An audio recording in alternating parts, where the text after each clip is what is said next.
لە دوای هەڵپەساردنی ئەندامەتی تورکیا لە بەرهەمهێنانی فڕۆکەی F-35 کۆمپانیای لۆکهید مارتنی ئەمریکی، پیشەسازیە بەرگریەکانی تورکیا بەنیازە بۆ جێگرەوەی ئەو فڕۆکەیە ئەمریکا بە زووترین کات فڕۆکەی نیشتیمانی تایبەت بەخۆی لەنەوەی پێنجەم بەرهەم بێنێت.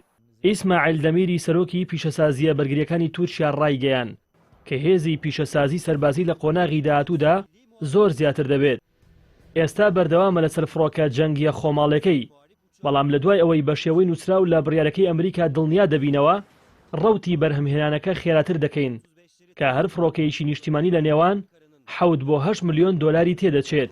ئەم وتانەی دەمیر لە دوای ئەو لێدوانە ڕۆژنامەوانی هات کە ویلایەتە یەکگرتووەکان بڕیاری هەڵپەساردنی ئەندامەتی تورکیای لە بەرنامەی F-35 داوە. ناوبراو ڕایگەیان بڕیاری ویلایەتە یەکگرتووەکان بە یەکلایەنە جێگەی نابێتەوە لە ڕێکەوتن و لێکتێگەیشتنەکانی نێوان ئەنقەرە و واشنتۆندا، بەڵکو بە شێوەیەکی ئاشکرا و ڕوون دژایەتی دەکات. دەمیر ڕایگەیان سەرڕای ئەوەی بڕیارەکە گرفتی کاتی بۆ پیشەسازیە سەربازەکانی تورکیا دروست دەکات، بەڵام دوجار دەبێتە هۆی بەهێزبوونمان لەم بوارەدا. نمونەی ترمان لەم بارەیەوە هەیە. ناوبراو ئاماژەی بۆشدا کە تورکیا بەردەوامە لەسەر بەرەو پێشبردننی فڕۆکە تایبەتی خۆماڵەکەی و بە شێوەیەکی خێرا کاری لەسەر دەکات کە لە دوای بڕیارەکەی ئەمریکاش زۆر زیاتر کارەکەی خێرایی بەخۆوە دەبینێت. ئەگەر دەرگایەک بە ڕووماندادا بخرێت دەتوانین چەند دەرگایەکتر بکەینەوە و دەتوانین خۆمان دەریاکانی خۆمان دروست بکەین. تورکیا وەکو یەکێک لە وڵاتە بەرهەمهێنەرەکانی فڕۆکەی F-35 لەو پرۆژەیەدا بەڕێژەی لە 120 پارچەکانی ئەو فڕۆکەی بەرهەم هێناوە کە نزیکەی 1000 پارچە فڕۆکەیە.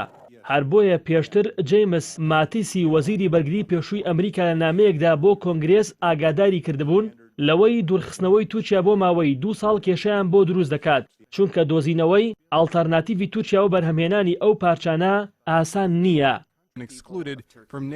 لە دوای ڕاگەیاندنی بڕیارەکەی ئەمریکا، وەزارەتی بەرگری ئەمریکا پنتاگۆن کۆنفرانسێکی ڕۆژنامەوانی بۆ ئیلین لۆرد و دایڤێت تراخاندبێرگ گرێدا کە پێگەی دیڤنس نیوز بە راپۆرتێک دەقەکەی گوێزاوەتەوە.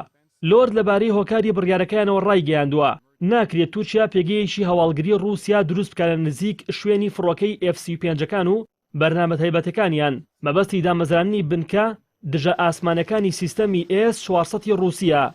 لەو بارەوە درێژەی بەڕوونکردنەوەکەی داوڕایگەیان بەشێکی گەورە لە هێزی F-35 توانای خۆونکردنیەتی لە ڕادار، بۆیە دەسەڵات پەیداکردن بەسەر بەدواداچوونی ئەو سیستەمە لە ماوەی درێژمەودادا ئاسایشی F-35 دەخاتە مەترسیەوە. ئێمەش دەمانەوێت بۆ درێژخایەن ئەو بەرنامەیە پارێزراو بێت. تا مارسی 2020 بەشداری تورکیا لە بەرنامەی بەرهەمهێنانی F-35 کۆتایی پێدەهێنرێ و ئابووری تورکیا بە بڕی 9 ملیۆن دۆلار زیانی پێدەگات.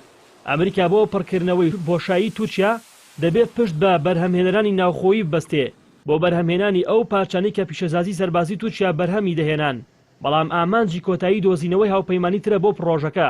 کۆمپانیای لۆکهید مارتن کە ئەو فڕۆکەیە بەرهەم دەهێنێت ئاماژە بەوەش دەدات کە ئەوان پابندن بە بڕیاری حکومەتی ویلایەتە یەکگرتووەکانەوە و سەرچاوی خێراش دۆزراوەتەوە بۆ بەرهەمهێنانی پارچەکانی تورکیا.